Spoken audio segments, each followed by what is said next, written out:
Thinking about the concept of deference, the idea that we're dealing with is a concept with three components.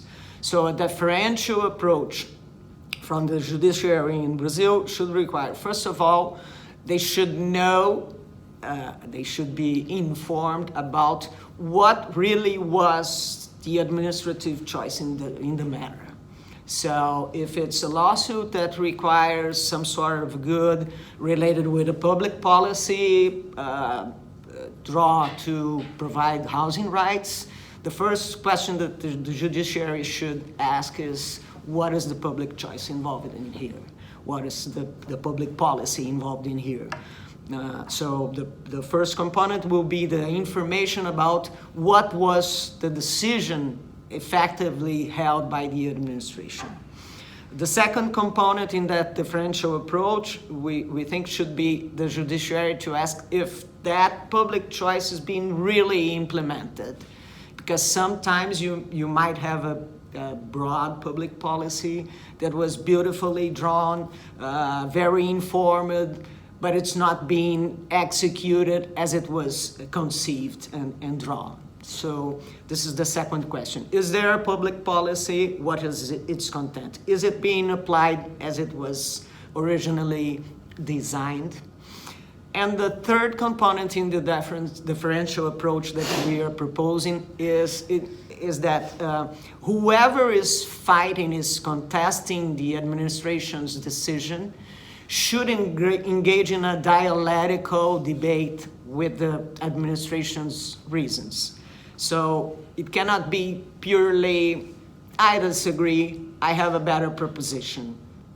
You should engage into the administrative reasoning in order to draw that decision, that public policy, and say that this component is discriminatory, so it shouldn't prevail. You're disconsidering that social group that is granted special protection, so your decision is not constitutionally compatible.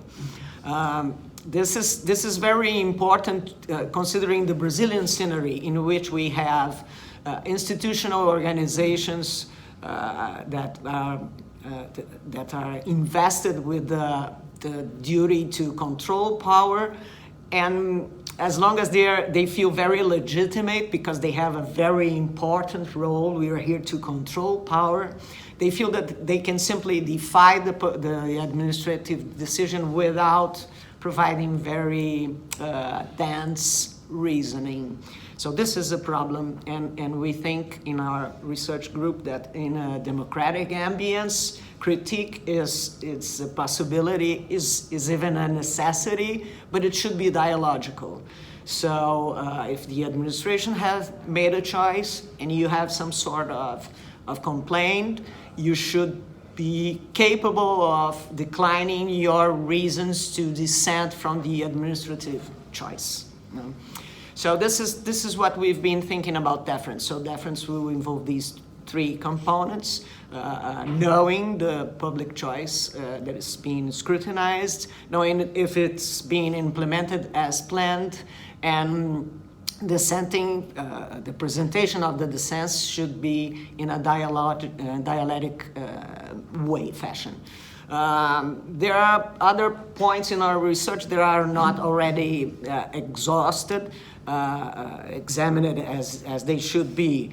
We are stricken with the duality that you have public choices that will be open to a huge planning effort, but you also have the public choices that should be instantaneous, in which you should provide response to something that is happening right now, and you cannot wait for 2, 3, 6 months in a very huge planning effort. So this is something that is on our horizon. That's something that should be reflected on.